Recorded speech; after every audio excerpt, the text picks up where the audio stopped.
There are stories in music that the world never forgets, and among them, few shine brighter or cut deeper than the bond between Paul McCartney and John Lennon. Theirs was never a simple friendship. It was a collision of two restless souls, bound together by loss, driven by ambition, and lifted by the miracle of melody. When Paul first met John in the summer of 1957, he saw more than a boy with a guitar. He saw a kindred spirit. Both carried invisible scars, the absence of a mother taken too soon. And perhaps it was that shared wound that made them understand each other in ways words could never capture. Together, they became a force that transformed grief into beauty, filling the world with songs that still echo across generations. As the Beatles rose to unimaginable heights, their bond was tested.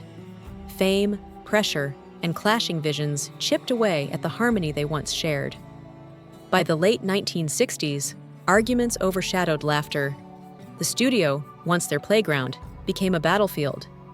And yet, even amid the tension, moments of tenderness survived, like the day they traded guitar solos side by side on Abbey Road, as if reminding each other, in music, if not in words, that their connection was unshakable. After the breakup, bitterness spilled into interviews, and the distance between them grew. Still, beneath the sharp words, love remained.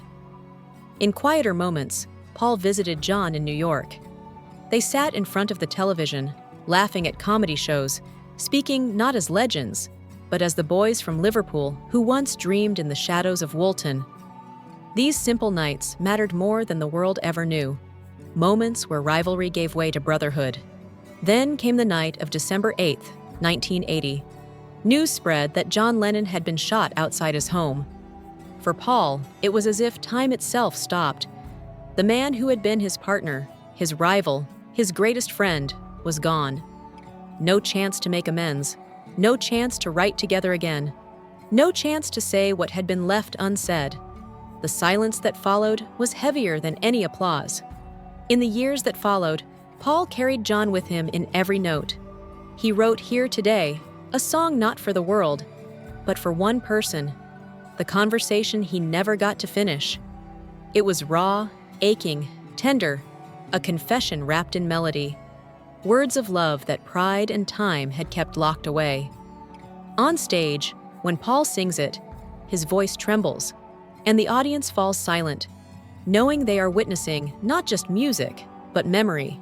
For Paul McCartney, the most emotional moments with John Lennon were not only the triumphs or the arguments, not the cheers of stadiums or the battles of egos, but the deep, unshakable truth that ran beneath it all.